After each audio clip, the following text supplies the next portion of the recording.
अस्सलाम वालेकुम। Welcome to my YouTube channel Sami reaction में खुशामदीद कहते हैं। आपको आज एक नया मौक़िफ़ बताने वाला हूँ। जो एक मुसलमान लड़का जावेद नामी जो अपने अ, धर्म हिंदू धर्म में चला गया है मुसलमान होने के बावजूद। पता नहीं अल्लाह ताला इन हम सबको अपने हिफ्ज़ अमान में रखे। ईमान से ख़ारिज हो रहे हैं लोग। तो ये जो जावेद नामी शख़्स है, अब मुझे खुद ये हैरत होती है कि यार हम मुसलमान लोग होकर भी, सब जानकर भी कि वाहिद अल्लाह एक है, उसका कोई शरीक नहीं है, वो वाहिद है, वो अकेला है, उसके बावजूद भी ये लोग किस तरह से अपना ईमान से खारिज हो जाते हैं। हिंदू धर्म के लोग जो मुसलमान हो रहे हैं, इसी तरह मुसलमान लोग भी हिंदू हो रहे हैं। ये हम सबके ईमान की कमज़ोरी है और कुछ भी नहीं। इससे इफ़ेक्ट ये पड़ता है, अब जो जावेद नामी शख्स है, उसके घर में क्या सूरत हाल होगी और इससे रिश्तों में क्या फ़र्क पड़ता है। आइए अब आपको उसके सुनाते हैं।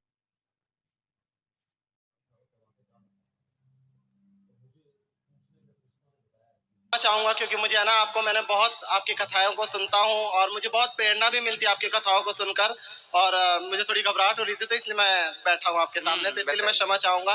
और मैं एक मुस्लिम धर्म से हूँ और मैं ये पूछना चाहता हूँ, मैं सनातन में आ तो गया हूँ पर मैं ये पूछना चाहता। आप मुस्लिम हैं? हाँ। क्या नाम था आपका पहले? मेरा पहले जावेद नाम था। जावेद। काफी लोग जानते भी होंगे। तो तो आपने हिंदू धर्म अपना लिया है? हाँ हाँ, क्योंकि सबसे पहले मैं एक बात कहना चाहूँगा क्योंकि काफ़ी लोग मुझसे कहते हैं कि तुम हिंदू बने हो।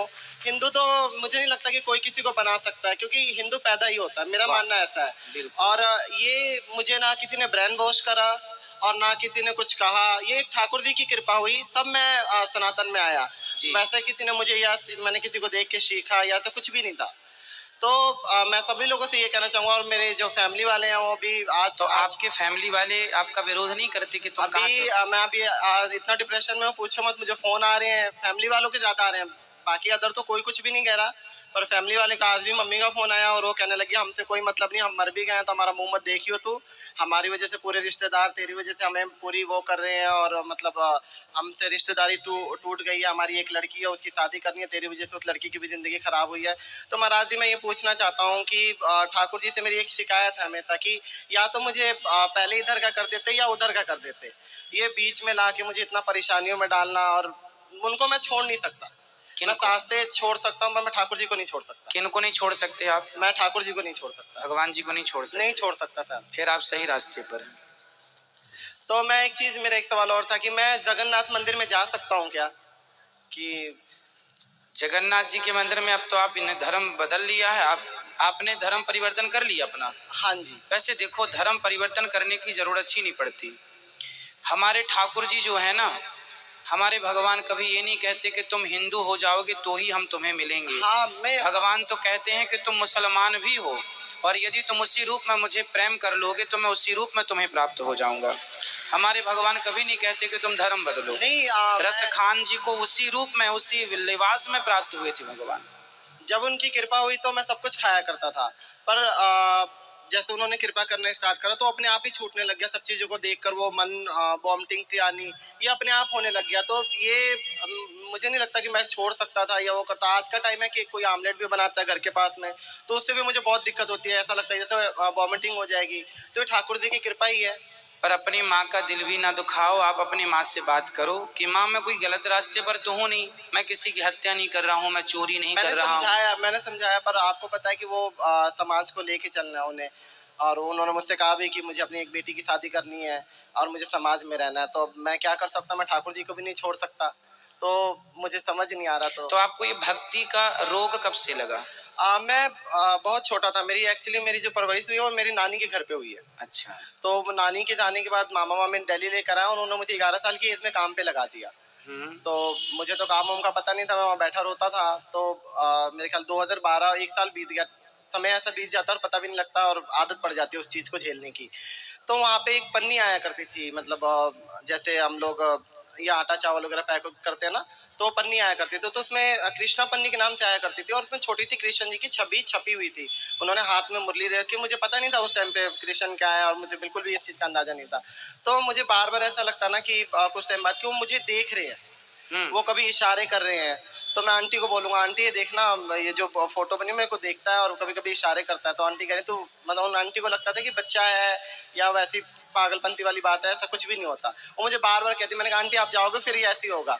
और मैं कई बार मैं दोपहर की रोटी खाता था तो मुझे ऐसा लगता है जैसे मुझसे कह रहे हैं कि मुझे भी भूख लगी, मेरे को भी दे।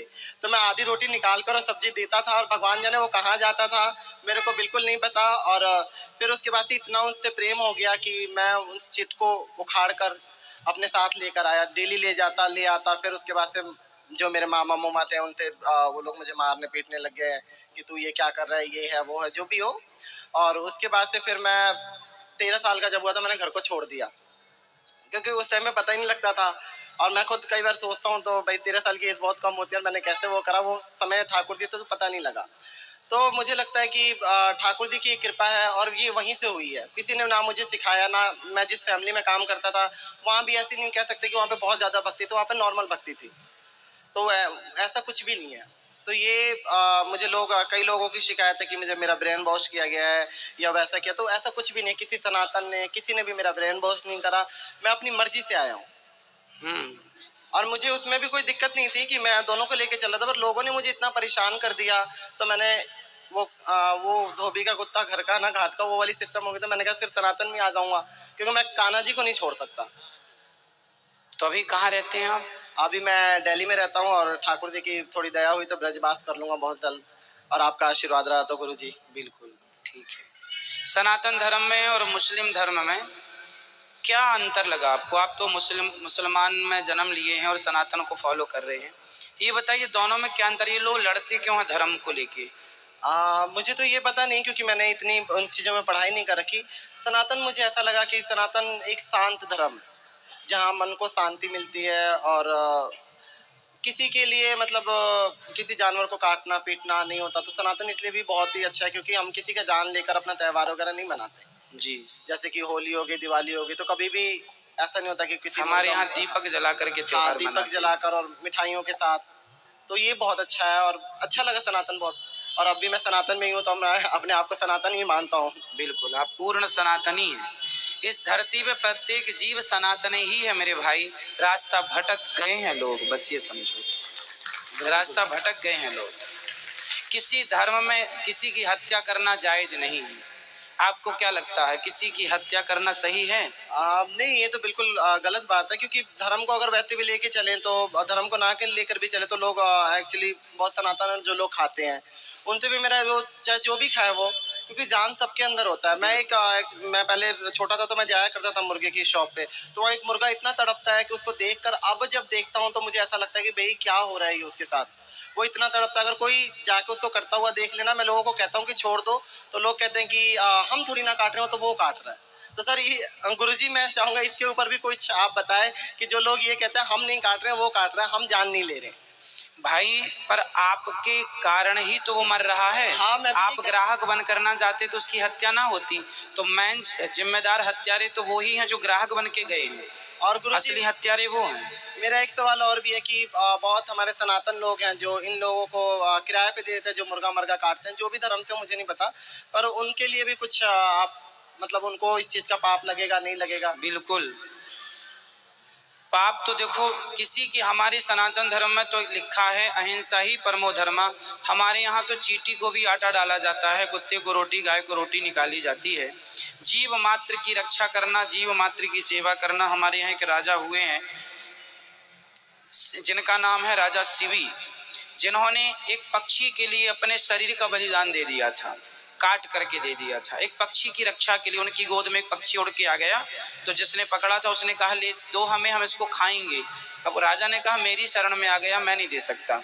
तो ये वो धर्म है सनातन धर्म, जहाँ एक पक्षी की रक्षा के लिए एक बहुत बड़ा राजा अपने आप का बलिदान देता है। अंत में भगवान प्रसन्न हो गए कि धन्य हो राजा, आपके अंदर जितनी दया है, इस दया से हम स्वयं बिक गए आपसे। और महाराज जी एक सवाल मेरा और भी है कि बहुत सारे डाउट है कि मैं संकीर्तन करता हूँ एक्चुअली। क्या करते हैं? मैं संकीर्तन ही करता हूँ। क्या गाते हैं आप?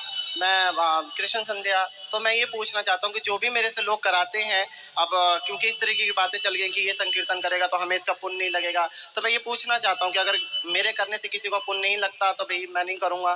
नहीं, आपका जो पुण्य है वो आपके पास है। आप जो भी पुण्य करेंगे, आप जो भी पुण्य करेंगे, जो भी अच्छा कार्य करेंगे, उसका फल आपको निश्चित मिलेगा, उसका कहीं नहीं गया।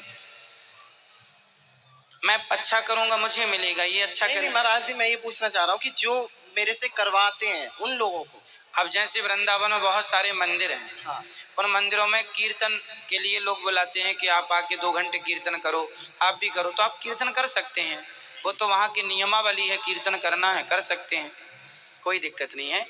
आप अपनी माँ को, अपने पिताजी को समझाइएगा कि वो परेशान ना हो, आप सही जगह हैं। सनातन धर्म मीन्स आप खुद कह रहे हैं कि शांति का अनुभव है। पूरी दुनिया आज नहीं कल इसी शांति की ओर बढ़ेगी जिस शांति की ओर आप आज बढ़ गए हैं।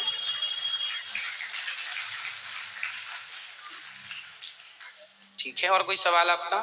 नहीं गुरुजी, मैं एक छोटा सा भजन आपके दरबार के लिए गाना हाँ चाहूंगा। हाँ, गाइए।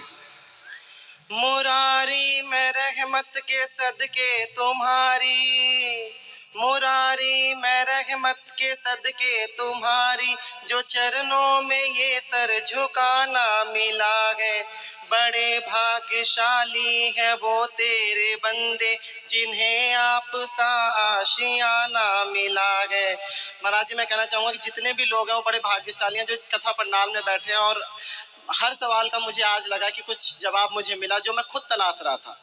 तो इसके लिए मैं बहुत बहुत आपका धन्यवाद करना चाहूंगा। राधे राधे, जय श्री कृष्णा सभी को। खुश रहिए, भगवान आपको सदा सुखी और स्वस्थ रखे, प्रसन्न रहे। अस्तगफुरुल्लाहि रब्बी मिन कुल्ली ज़ंबि व अतूबु इलैह। व्यूअर्स, आपने देखा इस जावेद नामी शख्स ने, बदबख्त शख्स ने ईमान से खारिज हो गया, अपने घर वालों की भी नाक कटा दी इसने, और अल्लाह के सुरखरू क्या ये लेके जाएगा जब अल्लाह के घर जाएगा ही है। और दूसरी बात ये कि गौरी गोपाल आश्रम में बैठ के इसने ये सारी बातें करी, इसके ख़ानदान में, इसके रिश्तेदारों में, इसकी बहनों पे क्या असर पड़ेगा। दूसरी बात इसने ये कही कि मुझे सुकून मिलता है आश्रम में आके या इस धर्म को अपना के, तो सुकून मेरे भाइयों और मेरी बहनों सिर्फ अल्लाह की राह में, नमाज में है और कुरान में है। हम भटक चुके हैं, जिस तरह उसने बोला गौरी गोपाल ने, तो हम भटके हुए हैं पर ईमान से कमज़ोर हो चुके हैं। ये उसने गलत नहीं कहा कि वाकई हम भटक चुके हैं। हमें सोचना चाहिए, हमारा दीन इतना कमज़ोर नहीं है कि जहाँ पे मूड हुआ और चल पड़े। हमारी हमारा अकीदा जो है वो उस पाक परवरदिगार पर होना चाहिए जो वाहिद और अकेला है और उसका कोई शरीक नहीं है। जिस तरह इस शख्स ने कहा कि दुकानदार जो मुर्गा काट देते हैं, ये काट देते हैं, अल्लाह ताला ने ये सारी चीज़ें हमारे लिए हलाल करी हैं। और सबसे पहले अल्लाह ताला ने जो आसान मौत रखी है वो सिर्फ गला काटने में।